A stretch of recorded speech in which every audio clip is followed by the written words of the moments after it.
Good day mga ka-Royal Vlogs. Nandito tayo ngayon sa project namin dito sa may Reyes Street, Ugak, Tuguegarao City. So kasalukuyang naglelay sila ng Royal Blocks natin sa mga pader nila. Alright. Tingnan nyo, ang bilis nilang matapos. Smooth finish na po yan. Hindi na po kailangan ng palitada.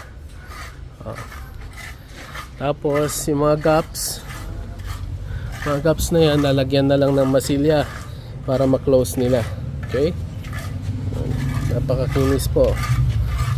Ang importante dyan, dapat nasa hulog at gamit kayo ng tansi para dire-diretso, para perfect. Alright? Salamat sa suporta.